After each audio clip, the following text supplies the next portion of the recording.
Today's report, and brace yourself. This is non-stop speechless moments. Starting from the by-election update, we have officially reached clown status.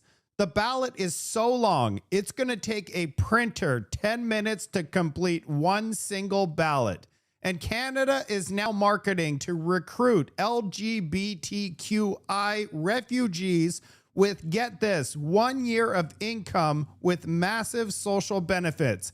At what point do Canadians move abroad, kiss the rainbow, and apply for refugee status? And I have proof that government-funded stores are a complete disaster. We are 1 week away from an amazing trade deal with the United States. Where is Mark Carney? In Washington, D.C.? Nope. Instead, he's telling reporters that the August 1st deadline is probably not going to happen. This is coming from the same person that promised an amazing trade deal in June, then July, and now there is no deadline whatsoever. The U.S. flags are getting taken down across arenas in Canada. That's going to teach them. And we just found out that 1 in 5 people working in the private sector in Canada are temporary workers, while we have youth unemployment rates above 15%. This makes absolutely no sense. I have much, much more. Let's go.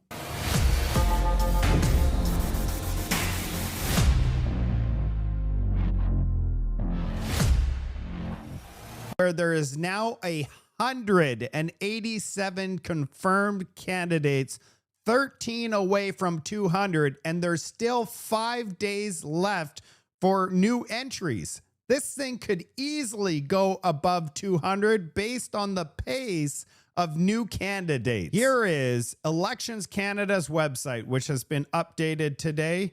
I want to show you how long this list actually looks for real. It is uncomprehendable how many names are on this list. And we're supposed to sit here and say this is democracy? This is a complete joke. By July 28th, there will be no more ability to add candidates, and the final tally will be July 30th. I will be reporting on how large this thing has gotten. Guaranteed it's going to be over 200 based on where we're at today.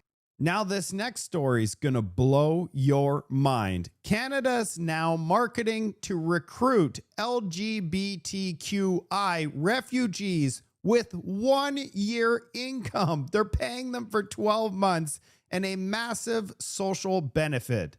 Like I said, at what point will Canadians be moving abroad, kissing the rainbow, and coming back and reapplying for refugee status?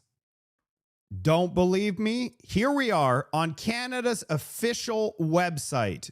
Here is the post. If we go down here, it shows refugees resettled under the program get 12 months of income and settlement support through the Resettlement Assistance Program. You read that correctly. It's right here on the government's website. There's also this private sponsorship. So you could actually sponsor one of these refugees so that they could come to Canada, and you provide them with 12 months of income and settlement support from a private sponsor. It goes on to list all of the people that would qualify for this wonderful program. And they are actively saying, you need to help these refugees who are facing these two things. And would you take a look at this? Our partnership with the Rainbow Refugee Society has been extended for another 5 years until the end of 2029. I'd love to hear from you in the comment section. What do you think about our Canadian government's initiative? I've been telling everybody for quite some time, counter tariffs are a tax on Canadian citizens. We just found out, and I'm going to show everybody the report that just came out. showing that the average Canadian pays 42% of their income in taxes, and counter tariffs just adds more taxes because you pay for the counter tariffs. Let's take a look at the CBC report. But you know, James, on that good cop, bad cop, I want to play a couple of clips, if I can, do it back to back on the response of what happens if there isn't a deal on the 1st of August. First, Doug Ford talking about going tough, and then the Prime Minister on maybe a gentler approach. Just have a listen to these. We need to make sure we match tariff by tariff, dollar for dollar, and hit them back as hard as we possibly can. There's one thing President Trump understands, is strength. He doesn't understand or appreciate weakness. He will roll over us like a cement roller if you show an ounce of weakness with the president, in my opinion. They're very large tariffs. This is a very sharp change in our trading relationship. But when we look at them outside of those very important sectors, steel, aluminum, automobiles, forest products, prospectively copper, and pharmaceuticals, the effective tariff that faces most Canadian goods and services is very low. So, James, I wonder what you make of that. I mean, the dollar-for-dollar tariff doesn't seem like something Mark Carney wants to do. I mean, what is your sense of how Canada needs to calibrate whatever its response has to be after whatever happens on the 1st of August? Yeah, this is where the debate really needs to go, and where some really thoughtful analysis needs to be done about what the impact is going to be on Canadian consumers. The elbows up, tough guy stuff that we've had basically since the first quarter of this year, when Donald Trump talked about 51st state and coming after Canada, imposing the tariffs. It's fine to say that, and it's fine to be aggressive about it relative to the United States, but it gets you only, frankly, so far. About 1/5 of Canada's economic output per day goes down to the United States. About 1/4% of the United States economic output comes north to Canada every day. So the pressure of us being able to match dollar for dollar and to impose as much pain on them as they do on us is not quite square. We can do it uniquely in some certain categories, in some certain regions, and some certain products. We can have some bite and some pushback if we want to. But this idea of having a deal on August 1st, I mean, I'm increasingly of the view of, why do we have to have a deal? Donald Trump's going to do whatever Donald Trump is going to do. If he wants to impose taxes or tariffs on the United States economy and punish American consumers, then go ahead and you do you. If you want to hurt Americans, you go ahead and hurt Americans. Trump tariffs, let's castigate them for what they are. Let's let American politics swallow that in, chew it up, and decide what they're going to do with that in the next presidential cycle and in the midterms in a year and a half. But for Canada, why should we necessarily punish Canadian consumers because Donald Trump is hell-bent on punishing American consumers? So let's think about that. And whether or not reciprocal tariffs on Canadian consumers is going to have a consequence hasn't really had much so far. So I'm increasingly of the view of, let Donald Trump punish the American economy as much as he wants. Let's protect Canadian workers who are impacted by those tariffs. Let's beat down internal barriers to trade and get maximum economic benefit. Let's blow open doors to international markets to get some more economic benefit from there. And maybe let's just ride out, see if we can, as much as we can, ride out the Trump tariffs while we can, and see if we can mitigate that as best as we possible through global and internal markets, and not punish Canadian consumers. I mean, the idea, frankly, that you're going to have, dollar for dollar reciprocal tariffs in the auto sector, for example. This is exactly what I've been telling everybody from the very beginning. The tariffs that Donald Trump is imposing is on American citizens. It's a tax on America. So why in the world is our government feeling like they should do counter tariffs and they tariff food, something that we need, and we need lower cost on food because food is way too expensive in this country. Elbows up has been a straight up terrible idea from the very beginning. We should not be doing elbows anything. If you did an elbows up in ice hockey, you would get a 5-minute major. You would be kicked out of the game, and you would surely get a suspension. Plus, everybody looking at you would ridicule you, saying, why would you elbow somebody? Elbows up is a bad decision. I'm thrilled that this aired on CBC, so hopefully all of the elbows up crowd across Canada realize that we are not going to win a trade war with our biggest customer, United States. We are 1/10 of the size of economy.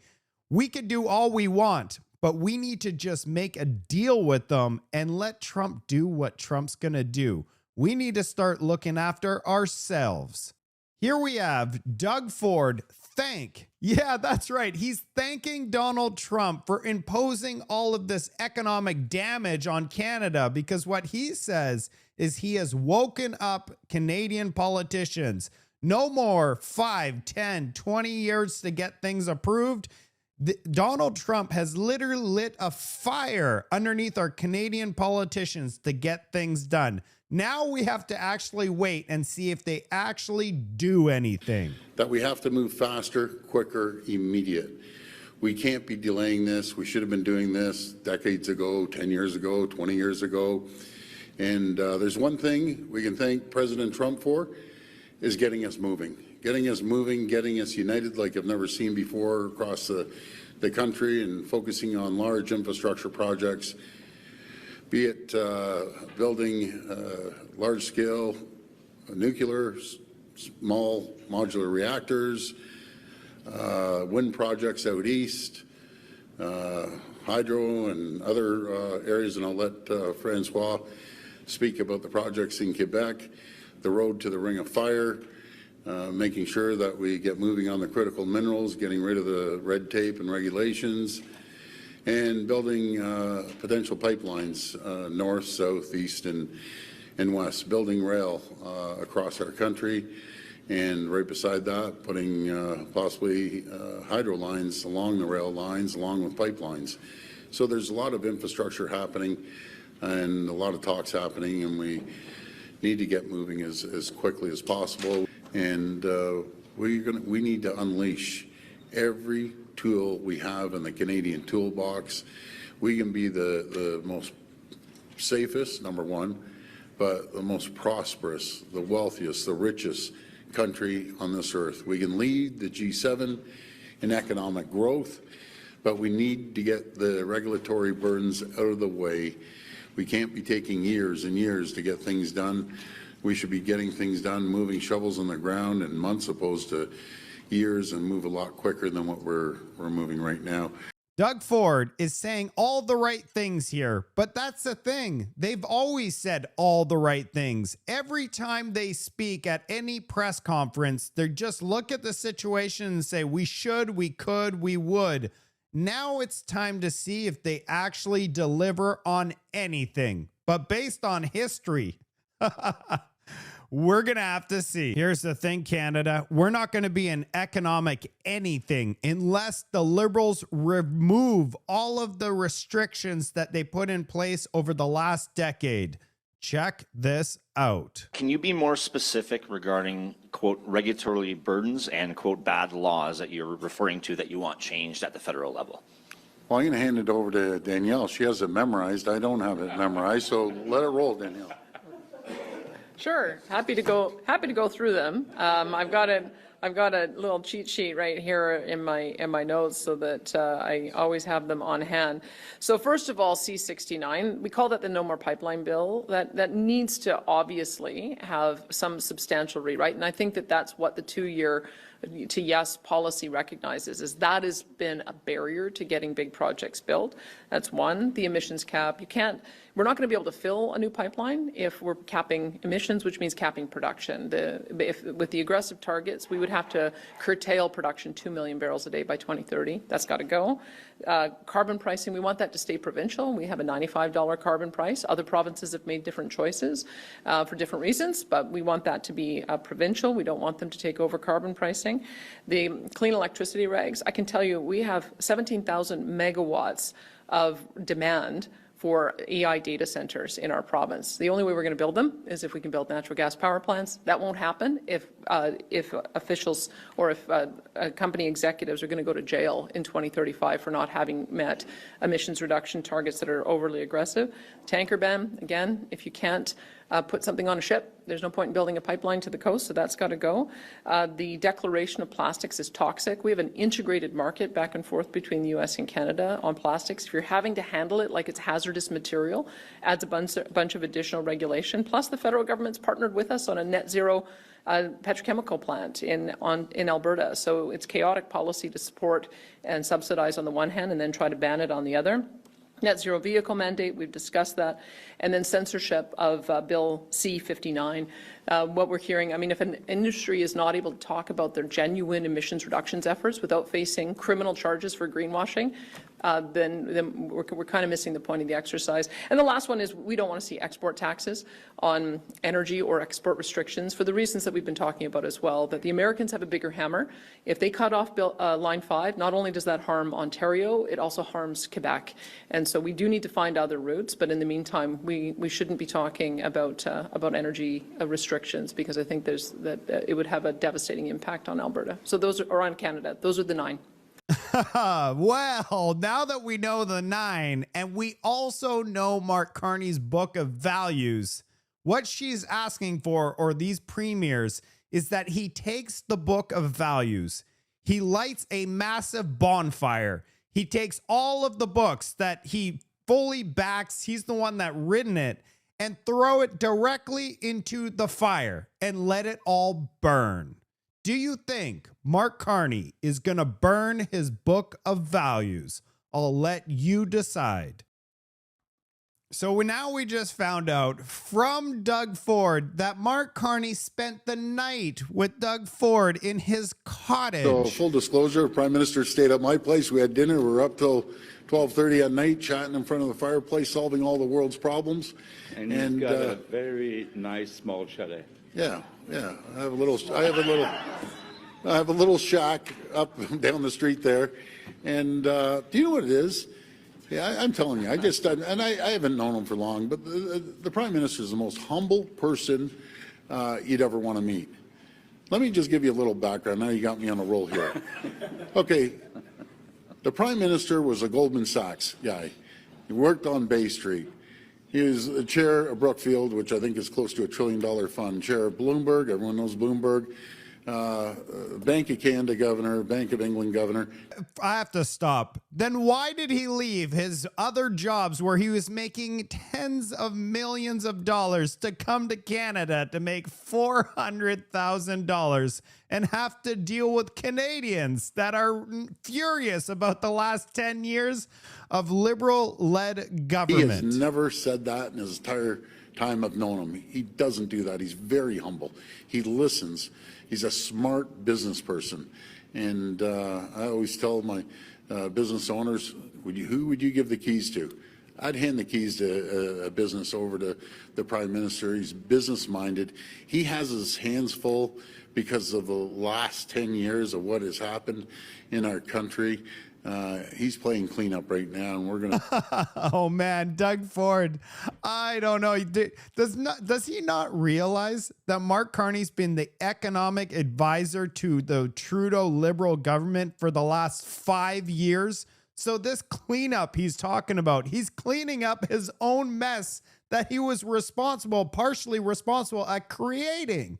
What is Doug Ford talking about? I wonder what they talked about at the chalet. I thought it was so cute of Doug Ford to say that they shared a chalet together and sat around a fire. So I made a photo to depict on exactly what it looked like when they were sitting together, staring into each other's eyes. And yes, the chalet also had a hot tub facing the water.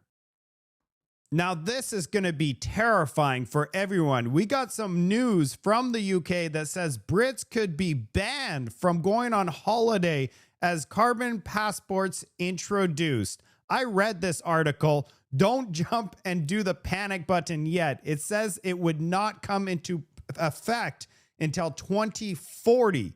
But they are talking about providing each individual citizen a carbon credit. And once you've exceeded that, that beachfront holiday on this beautiful area, flown with your family, those days could be officially over if you're in the UK. And here's another headline. This new passport could restrict how often you're allowed to go on holidays. Didn't Mark Carney say that he wants Canada to become European because we're the most non-European country? Oh man, please, we do not want any of this. And these headlines keep on coming every day. The last 2 days, we got the Globe and Mail now says Canada should follow the UK and move to lower voting age to 16. Do you see how this is rapidly coming down the pipe? We're trying to adopt UK policies for this. What about the other one where you're no longer allowed to go on holidays? I'm just saying, do you see what's happening? Eyes wide open. Now, this is unbelievable. Ottawa's hotel bill for asylum seekers reaches $1.1 billion. I did some math for everybody. Ottawa spends $1.1 billion on hotels for asylum seekers. That's enough for 366 million meals at $3 each. Canada has 35,000 homeless people. That money could feed all of them 3 meals per day for 11 straight years. Donald Trump just posted this on his account this morning. Just in, President Trump slashes 25% of the IRS workforce of nearly 26,000 IRS staff. I'm a data guy and I absolutely love doing math, so that's what I've done. I looked up how many CRA agents there are in Canada. We have 52,500 tax people, and the US, they currently have 90,000. But after Donald Trump's 26,000 job cuts, there's going to be a total of 64,000 staff. So check this out. And somebody corrected me. The US economy, they claim, is $30 trillion today. And the Canada's economy is $2 trillion. So you're telling me an economy with 13 times larger than Canada has roughly the same amount of tax people collecting taxes from their citizens? Are we getting 13 times better service? They took nearly 6 months to review one piece of paper from me. I don't think we're getting the service. This just puts things into perspective. Should we be cutting some of our CRA agents? This guy is running to be the mayor of New York, and he thinks it's a great idea for the government to run grocery stores. Grocery prices are out of control. The cost of eggs and milk has skyrocketed. Some stores are even using dynamic pricing, jacking up the cost over the course of a day depending on what they can get away with. It doesn't need to be this way. I'm Zahran Mamdani, and as mayor, I will create a network of city-owned grocery stores. It's like a public option for produce. We will redirect city funds from corporate supermarkets to city-owned grocery stores, whose mission is lower prices, not price gouging. These stores will operate without a profit motive or having to pay property taxes or rent, and will pass on those savings to you.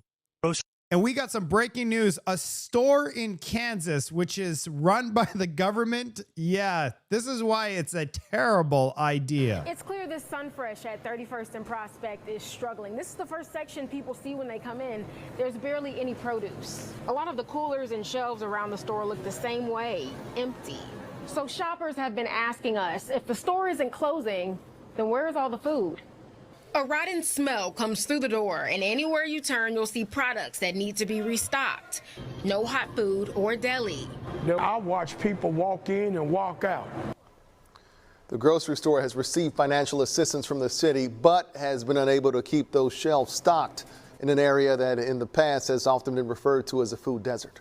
Around here, a good thing don't last too long. And it will impact a lot of people.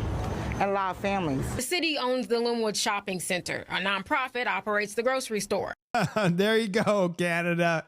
I mean, I'm so glad that Jagmeet Singh doesn't exist anymore, because he had planned to make this government-run grocery stores a thing in Canada. The result? Yeah, right there.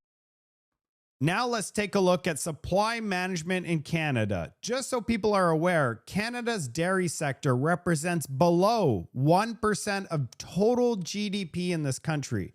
Donald Trump wants supply management gone. Otherwise, he's going to crush Canada with retaliatory tariffs. So if Ottawa digs in on this to protect 1% of the economy, It absolutely makes zero sense just to keep milk prices high. I just provided you the data, the facts. Well, of course, CTV, they want to support the dairy cartel and get those wonderful ad dollars by protecting and coming out with this propaganda piece on supply management. Are concerned with the situation. This dairy farm in Hitchinbrook has been in Jason Erskine's family for 5 generations. There are 230 milk cows, and the business produces on average 16,400 liters today. Supply management is designed to protect dairy farms. Waterloo professor Bruce Muirhead says it's been in place for more than 60 years. Egg producers and dairy producers were simply churning out too much milk and too many eggs. So as a result of that, we get supply management, which is a quota-based system. There are limits to how much Canadian dairy farms can produce and how much from the United States can be imported to Canada. It amounts to roughly 3.5% of the domestic market. If American exports exceed this amount, they can be subject to high tariffs. For example, milk tariffs are at 241% and butter 298.5%. So you can't have huge volumes of eggs or dairy coming in simply because it destabilizes the system and basically contradicts its its fundamental premise. American President Donald Trump has gone after the system, saying it unfairly protects Canadian farmers. The Americans, of course, are never, ever satisfied. They want more, and they want more simply because they produce far, far, far too much milk. The Canadian dairy industry has fought for decades to preserve the system that experts say safeguards smaller family-run farms from being put out of business by larger American competitors. Even though I think all dairy farmers are concerned with the situation, it's beyond our control. Erskine plans to take care of what he can control. What do you think, Canada? Should we protect 1% of our economy with the potential risk? We should definitely have an analysis done. I'd love to hear from you in the comment section. What are your thoughts? And here we go, Canada. The American flag to finally be removed from New Westminster's arena. They think this is a win. Let's take down American flag. You can't make any of this stuff up, Canada. So I wrote, we sell 76% of all our exports to the United States. We rely on them for defense. We depend on them for our tech, trade, energy, you name it. We need the United States. But sure, let's rip down the American flag in the New Westminster arena, and that will definitely show them. I guarantee you, they're going to be replacing the American flag with the rainbow flag. Guaranteed. The auto industry in Canada has straight out come out and said the EV mandates need to be dropped immediately. Sales for EVs is plummeting right now. It's such a significantly small amount of the market. It needs to be removed. Well, we just found out. The auto industry says Environment Minister won't relent despite calls to scrap EV mandates. Are you going to rush out and get yourself an EV next year? And this is actually unbelievable. Temporary foreign workers account for 19% of Canada's private sector workforce, for over 3 million people.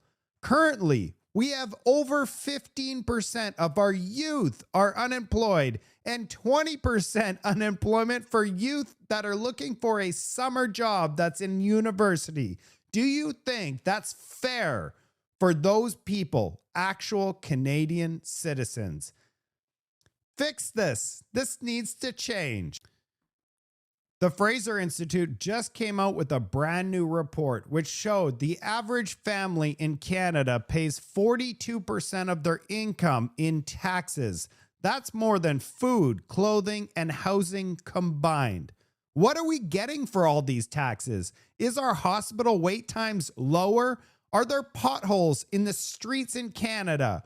Do we have the absolute best police service across the country? Is our military like the biggest, strongest military in the world? What exactly are we getting for 42% of our income? That is an honest question. And here's a chart of what it looks like, the growth in each category, the essentials of life and taxes since 1961. Look how fast taxes have gone up compared to all the other categories. The only thing that has really stayed similar or the same is clothing. Everything else has gone up. But taxes, oh boy, taxes is straight up. Here's the breakdown of all the taxes that we have to pay in this report. I'm not going to read them, but the total is $48,300 on average. The average Canadian is paying in taxes. The Freedom Convoy sentencing hearing is occurring now for the next 2 or 3 days. Let's see this update. Sentencing hearing for Freedom Convoy organizers Tamara Leach and Chris Barber is set to begin this morning. 2 days have been set aside for the Crown and defense to present their submissions. Now, Leach and Barber were both convicted of mischief in April.